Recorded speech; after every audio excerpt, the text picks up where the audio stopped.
Search the scriptures, for in them ye think you have eternal life. John 5:39. These were more noble than those in Thessalonica, in that they received with all readiness of mind, and search the scriptures daily, whether those things were so. Acts 17:11. Andito sa ating programang Search the Scriptures. Ako po si Brother Mario. Pag-aralan po natin kung bakit ang Kristiyano ay nakararanas ng kapigatian. Ang kapigatian po, ang ibig sabihin niyan ay physical, mental, emotional na kahirapan. Kapag ang Kristiyano po ay napipigati, ang tanong na sumasagi sa kanyang isipan ay, bakit hinahayaan ng Panginoon na mangyari sa akin ito? Sometimes, ang Kristiyano, kapag napipigati, iniisip niya na pinabayaan na siya ng ating Panginoon. Although tayo po ay nakararanas ng mga problema habang tayo nandito sa mundo, ang Panginoon ay nangako na hindi niya tayo iiwanan. In Hebrews 13:5. Pinahintulot ng Panginoon ang kapigatian, pero sinisigurado niya na para po ito sa ating kabutihan ng mga nagmamahal sa Kanya. Romans 8:28. Ito po mga dahilan kung bakit nakararanas ng kapigatian ang mga Kristiyano. Una, dahil ang Kristiyano ay naninirahan pa dito sa mundong makasalanan. We can see in Mark chapter 8 verse 38. If you open our Bible, sabi dito sa Mark 8:38, whosoever therefore shall be ashamed of me and of my words in this adulterous and sinful generation. So, yan po ang sinasabi ng Biblia patungkol sa ating generation ngayon. Adulterous and sinful generation. If we're going to take a look in John 15 verse 19, if ye were of the world would love his own, but because ye are not of the world, but I have chosen you out of the world, therefore the world hated you. So yung mga tao na mga hindi pa mga ligtas o nanampalataya sa Panginoon, sabi nga dito, the world hated you. Nagagalit, namumuhi sa mga Kristiyano. Yan po ang attitude nila patungkol sa mga manampalataya. That's why, siguro, kung makaranas kayo, kukutsain ka kung ikaw ay nagdadala ng Bible o nagbabasa ng Bible. So, yan ang attitude ng mga worldly people. Pero ang sabi ng Biblia sa John chapter 15 verse 21, ito po ang sabi sa atin ng Panginoon, but all these things will they do unto you for my name's sake, because they know not him that sent me. So bakit po ba ginagawa ng mga taong ito na kutyain o pighatiin ang mga manampalataya, ang mga Kristiyano, mga tunay na Kristiyano, mga manampalataya kay Jesus? Bakit po ba? Dahil hindi nila nakikilala ang Panginoon. All these things will they do unto you for my name's sake, because they know not him that sent me. Hindi nila kilala ang God. Now, if we experience this affliction from people of this world o sa mga tao, especially sa mga hindi pa manampalataya, when we experience this, ano ba ang ating dapat maging character, dapat maging reaction natin? Sabi sa 1 Peter chapter 4 verse 14, if ye be reproached for the name of Christ, happy are ye, for the Spirit of glory and of God rested upon you. On their part, he is evil spoken of, but on your part, he is glorified. So, dapat po tayong maging happy are ye. No, dapat po tayong masiyahan. In Matthew chapter 5 verse 11, blessed are ye when men shall revile you and persecute you, and shall say all manner of evil against you falsely for my name's sake. Tayo po'y blessed, tayo po'y magalak, tayo po'y masiyahan kapag tayo po ay makaranas ng mga pag-uusig sa mga hindi mananampalataya. So that's the first point. The second point is, because the adversary wants to destroy the Christian. Meron po tayong kalaban na gusto tayong sirain. Ang mga Kristiyano ay gustong sirain ang ating kalaban. Sino ba itong kalaban? Sino ba itong kalaban ng mga Kristiyano? In 1 Peter chapter 5 verse 8, it states here, be sober, be vigilant, because your adversary, the devil, as a roaring lion, walketh about, seeking whom he may devour. Dapat po tayong maging sober, maging vigilant, because your adversary, the devil, meron tayong adversary, meron tayong adversary o kalaban na gustong sirain tayo, yun po ang diablo, no? Spirit being sila. Now, pwede pa po ba tayong ma-influence ng diablo kahit tayo Kristiyano na o manampalataya na? In Matthew 24 verse 24, sabi nga dito, for there shall arise false Christs and false prophets, and shall show great signs and wonders, and so much that if it were possible, they shall deceive the very elect. So, tinatawag na ma-influence ng Satan ang mga manampalataya sa tinatawag na dito sa tinatawag na mga maling katuruan. Also tingnan natin itong sa 2 Corinthians chapter 11. So 2 Corinthians chapter 11 verse 13. 2 Corinthians 11:13. Sabi nga dito, for such are false apostles, deceitful workers, transforming themselves into the apostles of Christ. And no marvel, for Satan himself is transformed into an angel of light. Therefore, it is no great thing, sa verse 15. So 13 to 15. It is no great thing if his ministers also be transformed as the ministers of righteousness, whose end shall be according to their works. Through false teachings, mga wrong practices, we can be influenced by the devil. So, dapat maging mapagbantay tayo at saliksikin natin ang kasulatan. At in 1 Peter chapter 5 verse 5, states here, to deliver such one unto Satan for the destruction of the flesh, that the spirit may be saved in the day of the Lord. So, ang eksena dito is merong isang tinatawag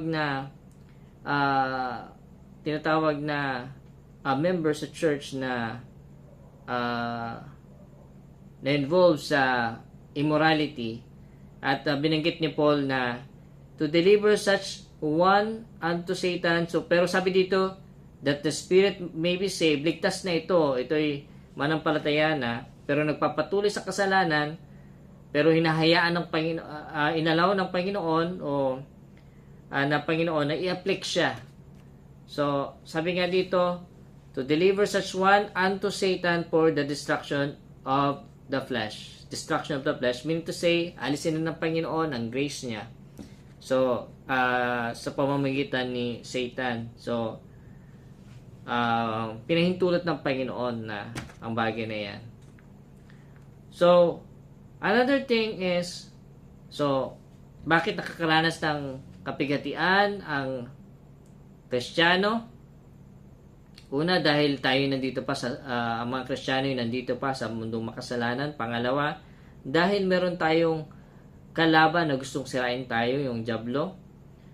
Pangatlo, dahil ang Panginoon ay pinapalo niya ang mga Kristiyano na gumagawa ng kasalanan. So dito tayo sa Psalms 89 verse 30 to 32. Psalms 89 verse 30, dito muna tayo. If his children forsake my law, and walk not in my judgments. If they break my statutes and keep not my commandments, then will I visit their transgression with the rod, and their iniquity with stripes. So meaning to say, ang mga anak niya, mga anak ng Diyos, o mga Kristiyano, kapag sila po ay binibreak nila, piniprosake nila ang law ng Panginoon, o gumagawa sila ng kasalanan, o namumuhay sa kasalanan, ang Panginoon ay pinapalo niya yung mga disobedient children. Pero, yung pagmamahal niya, nandyan pa rin. In verse 33, sabi nga, nevertheless, my loving kindness will I not utterly take from him, nor suffer my faithfulness to fail. So meaning to say, nandyan pa rin ang pagmamahal ng ating Panginoon. Another thing na makikita natin ay ang tanong na, bakit ba pinapalo ng Panginoon ang mga manampalataya? Bakit pinapalo ng Panginoon ang kanyang mga anak? In Hebrews chapter 12 verse 6, sabi nga dito, for whom the Lord loveth, He chasteneth and scourgeth every son whom He receiveth. Nandiyan ang kanyang pagpapalo sa kanyang mga anak, dahil yun ang kanyang pag-express ng kanyang pagmamahal, no? Yung pagpapalo, pagmamahal yan ng ating Panginoon para mabago tayo. Pero ang tanong dyan, ano ba dapat ang response natin kapag tayo ay nakaranas ng mga pagpapalo ng ating Panginoon? Psalms 119 verse 6-7, sabi nga dito, before I was afflicted, I went astray, but now have I kept thy word. Sabi ng psalmist, before siya nakaranas ng kapighatian, no? Before niya naranasan ang hagupit ng ating Panginoon, napariwara muna siya. He went astray, no? But since because of that pagpapalo ng Panginoon, naging maganda ang kanyang response, no? By the way, tingnan natin sa Hebrews chapter 12 verse 9, no? Punta muna natin 'to. Kung ano ba dapat ang maging response natin? Ano ba dapat ang maging response natin kapag tayo po ay nakaranas ng pagpapalo ng Panginoon? Kasi hindi naman po ibig sabihin na kapag manampalataya na pag Kristiyano na ay hindi nagkakasala, no? Nakakagawa tayo ng kasalanan. Pero ang mali kapag tayo namumuhay sa kasalanan at hindi tayo nagbabalik loob sa ating Panginoon, nandyan talaga ang pagpapalo ng Panginoon. Pero ito dapat ang ating maging character. In verse 9, Hebrews chapter 12 verse 9, furthermore, we have had fathers of our flesh, which corrected us. Di ba? Meron tayong mga magulang na nagko-correct sa atin, tinutuwid tayo. And we gave them reverence. Nandun ang ating paggalang. Shall we not much rather be in subjection unto the Father of spirits and live? Sa Panginoon ba, hindi ba't tayo lalo magpapasakop? So kapag tayo nakaranas ng pagpapalo ng ating Panginoon, magpasakop tayo. Dapat po tayong makorek. Dapat po tayong mabago, magrepent tayo sa ating kasalanan, lumapit tayo sa ating Panginoon. Dahil yan ang tamang pag-uugali. So kung pupuntahan natin yung sa Psalms 119 verse 6-7, yung psalmist, nung nakaranas siya, Psalms 119 verse 6-7, before I was afflicted, I went astray. But now, have I kept thy word? So, naging resulta ng kanyang affliction, nung siya pinalo ng Panginoon, mas natutunan niyang tuparin ang word of God. Maging masunurin sa ating Panginoon. Minsan, ganyan tayo, matigas ang ulo, no? Pero, mahalaga, tayo po'y nakukorek at tayo po'y dapat magpasakop sa ating Panginoon. Tuparin natin ang kanyang mga salita. And then another thing na makikita natin, ang mga kapighatian po ay, ito yung pang-apat, ang mga kapighatian po ay yung tinatawag na trial of faith, mga pagsubok sa ating pananampalataya ay nagbubunga ng magandang karakter, ng mga magandang katangian. Tingnan natin sa Psalms 34 verse 19. Psalms 34:19, sabi pa nga dito, many are the affliction of the righteous, but the Lord delivereth him out of them all. So it doesn't mean na kapag tayo ay namumuhay na ayon sa katuwiran ng ating Panginoon, we walk righteously, nandyan na yung maturity sa atin, although nakakasala pa din, pero we walk righteously, ay hindi na tayo makaranas ng mga kahirapan o ng mga tinatawag na affliction, ng mga kapigatian. Meron pa din. Kaya nga sabi dito, many are the affliction. Madami. Many are the affliction of the righteous, but the Lord delivereth him out of them all. Merong mga kapighatian na dinadanas ang mga kahit mag-walk tayo righteously. Now, bakit hinahayaan ng Panginoon na kahit nag-walk na tayo righteously, ay makaranas pa rin tayo ng tinatawag na kapighatian? In James chapter 1 verse 3, sabi nga dito, knowing this, that the trying of your faith worketh patience. So yung trial ng faith sa atin, yung testing, kasi merong tinatawag na chastisement kapag gumagawa tayo ng kasalanan. Pero kapag we walk righteously, merong testing, trial, to be promoted, no? Or nandito nga yung tinatawag na, knowing this, that the trying of your faith worketh patience. When our faith is being tested, being tried, nadidevelop yung karakter pa natin ng pagiging pasensyoso. Faith worketh patience. Trying of your faith worketh patience. Magkaroon tayo ng patience, ng mga additional virtues sa atin, mga Christian character. Now, kapag tayo po nasa ilalim ng tinatawag na mga pagsubok o mga trials ng ating faith, ano ba dapat ang ating magiging response sa ating Panginoon? Magagalit ba tayo? O kikwestiyonin ba natin ang ating Panginoon?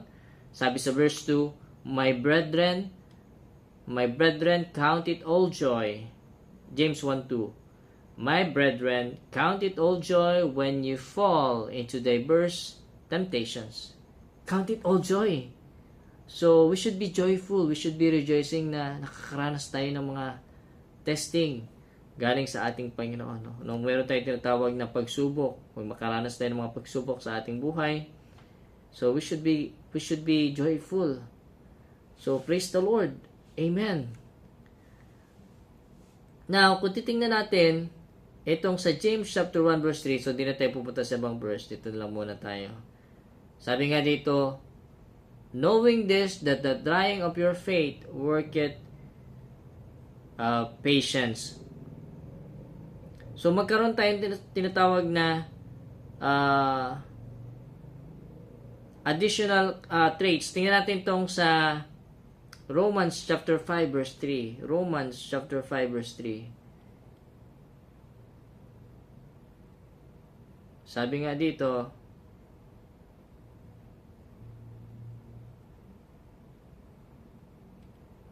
Romans chapter 5 verse 3.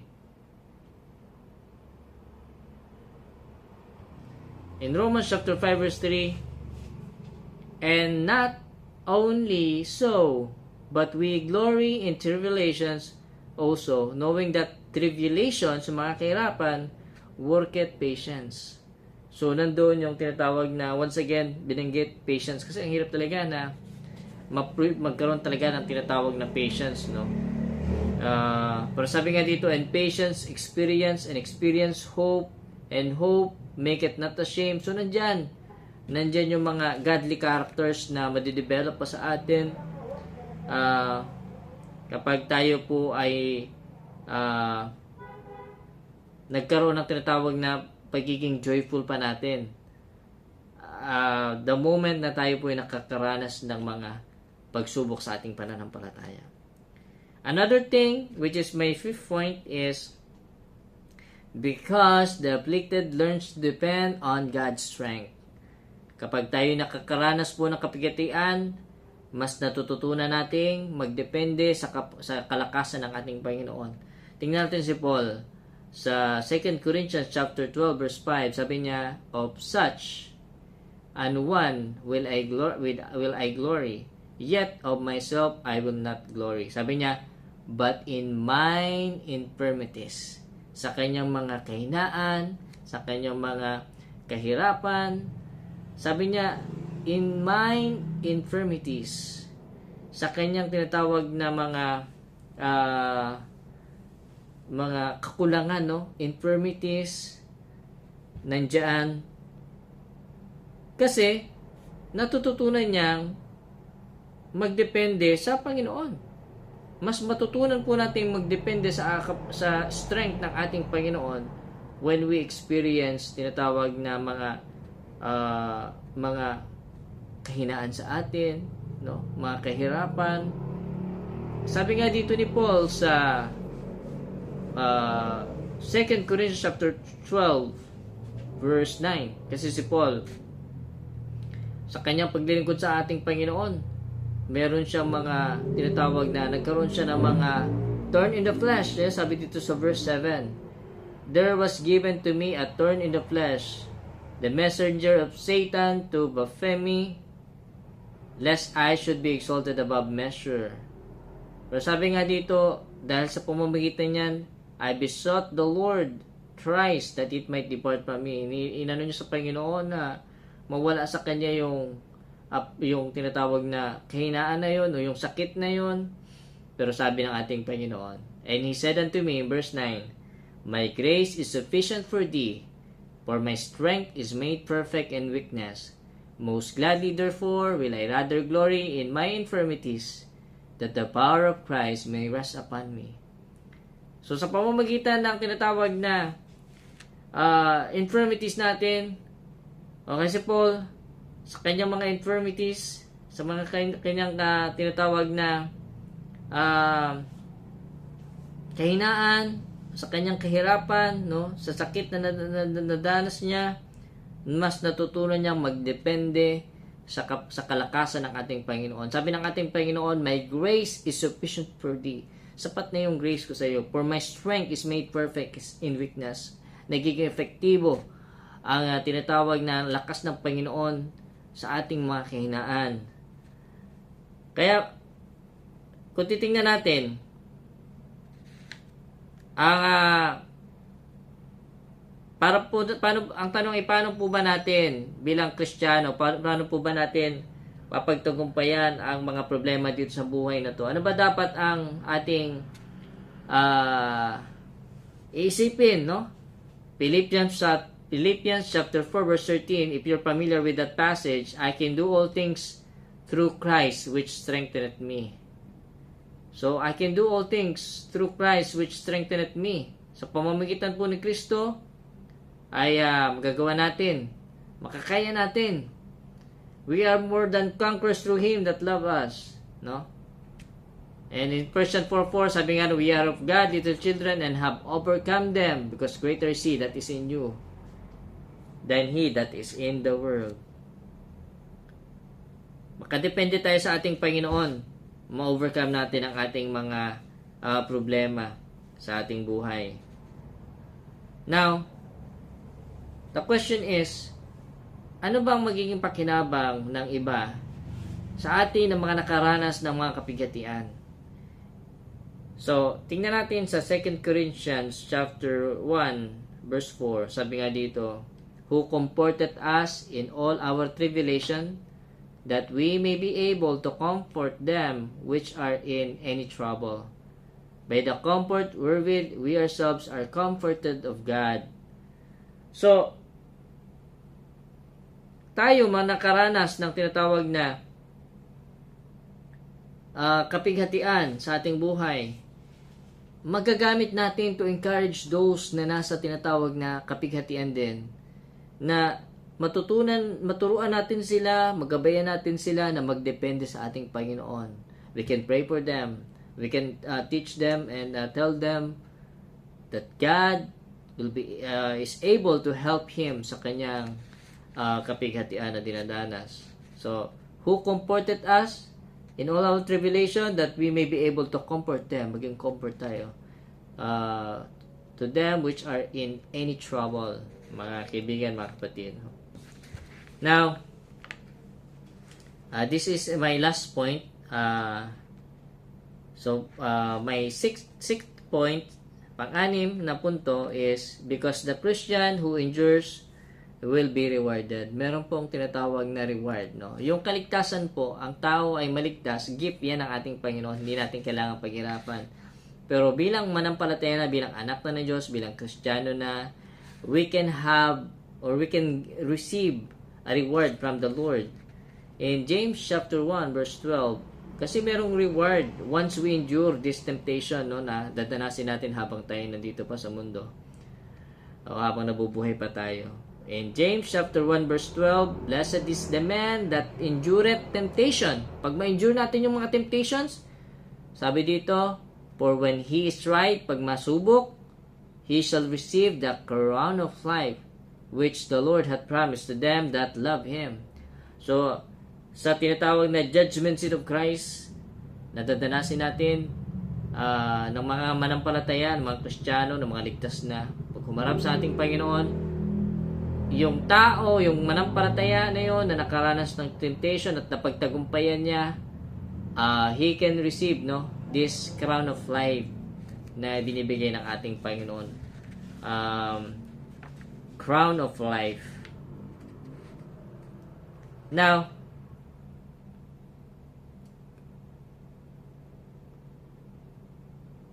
kaya dapat po mapagtagumpayan natin kapag tayo may mga temptations na dinadanas.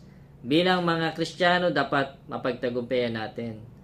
Dahil ang Panginoon ay nag-promise ng crown of life sa mga makapag-endure. Ito nga tinatawag na dinadanas natin mga suffering, no?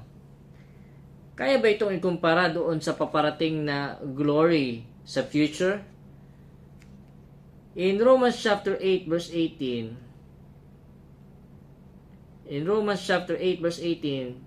sabi nga dito, for I reckon that the suffering of this present time are not worthy to be compared with the glory which shall be revealed in us. Sa future, may i-reveal ang ating Panginoon at hindi talaga may kumpara yung glory na i-reveal ng ating Panginoon diyan sa tinatawag na sa langit, no? 2 Corinthians 4:17, for our light affliction, light lang po pala yan, yung mga dinadanas natin, which is but for a moment, panandalian lang, worketh for us a far more exceeding and eternal weight of glory na ating matatamo. Kaya hindi talaga maikumpara natin yung paparating na glory doon sa heaven. Kaya I encourage you na maging faithful tayo sa ating Panginoon, even na if ever na tayo makaranas ng mga pag-uusig, mga kapigatian, magpatuloy tayo, ipaglaban natin ang pananampalataya. Kaya nga yung mga forefathers, nakaranas sila ng mga matinding affliction, kahit kapalit ng buhay nila, hindi nila ipagpapalit ang kanilang pananampalataya. At nandun ang kanilang tinatawag na pag-surrender sa ating Panginoon. Kaya nga, gusto kong basahin itong sa Revelation chapter 2 verse 10. Revelation chapter 2 verse 10. For fear none of those things which thou shalt suffer. Mga dadanasin natin. Huwag tayong matakot. Behold, the devil shall cast some of you into prison, makulong, that ye may be tried, and ye shall have tribulation 10 days. Be thou faithful unto death, and I will give thee a crown of... Search the scriptures, for in them ye think ye have eternal life. John 5:39. These were more noble than those in Thessalonica, in that they received with all readiness of mind and search the scriptures daily, whether those things were so. Acts 17:11.